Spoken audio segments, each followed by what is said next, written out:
2 fois de suite. On a une autre vidéo de Complicité 101 aujourd'hui parce qu'elle a gagné des votes. Très bon vote. Je pense qu'il y a 4 votes pour cet épisode-là. Je suis vraiment content de vous en parler. Donc, votez pour les prochains sondages d'impro parce qu'il y a des égalités. Puis si vous voulez qu'on continue les séries, il faut que ça brise le vote. Sinon, je devrais trancher, mais ça fait déjà 2 fois que j'ai fait des sondages et on est arrivé à des égalités encore. Donc, j'aimerais bien qu'on ait un gagnant décisif. Donc, qu'est-ce qui fait de ce match si spécial?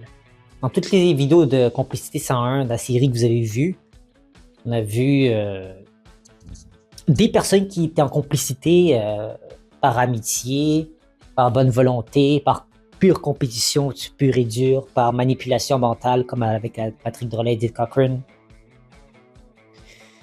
Mais on a aussi un cas comme celui-ci, Anaïs Favron et Frédéric Barbouchi, où,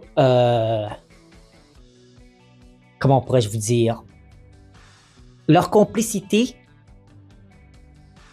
fait qu'ils sont... Une personne n'est pas du tout en compétition et l'autre l'est complètement.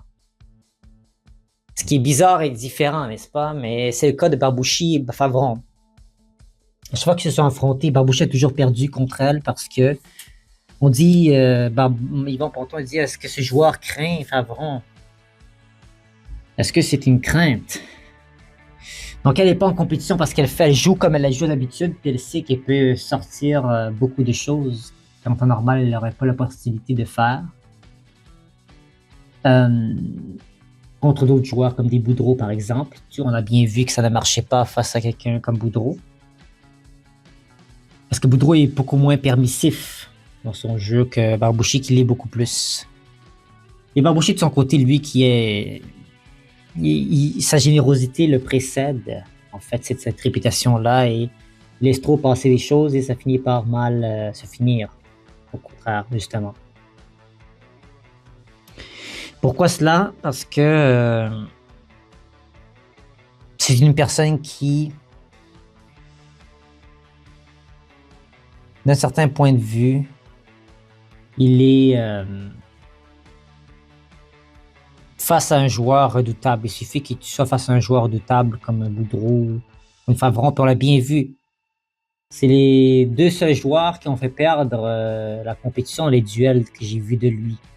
Il a affronté Favron et Boudreau, qui étaient 2 finalistes. Donc c'est pas n'importe qui, mais c'est des joueurs qui sont arrivés à une finale pour une raison précise, qui étant leur grande vivacité d'esprit, leur grande écriture, et aussi le fait qu'ils ne laissent pas passer beaucoup de choses.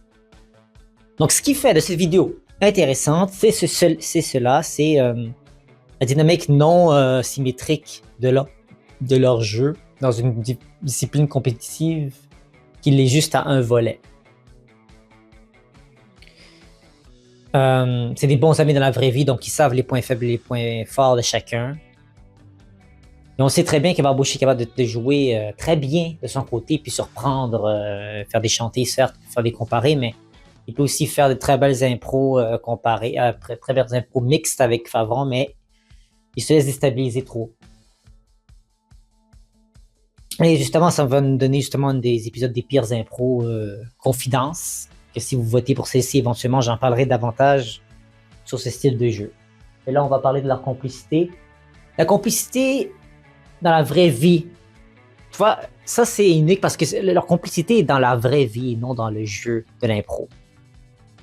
Si tu les connais dans la vraie vie, j'imagine que tu peux, je sais pas, mais je présume qu'ils sont très complices les uns les autres. Mais quand ils jouent en impro, c'est plus difficile. Ça se fait pas ressentir tant que ça, mais la raison pour ça, malgré tout, ça crée de la complicité, c'est que ils sont littéralement faits pour jouer l'un l'autre. Leur style de jeu sont tellement contrastés que ça fonctionne.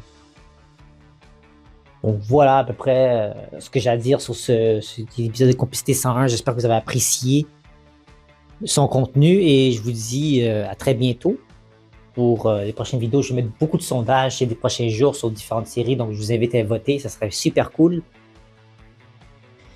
Et voilà. Pour ce qui a trait de cet épisode-là, j'ai pas grand chose à rajouter. Si vous avez vos pensées en commentaire, vous pouvez me les donner. On se dit à très bientôt. Merci à vous tous. Au revoir.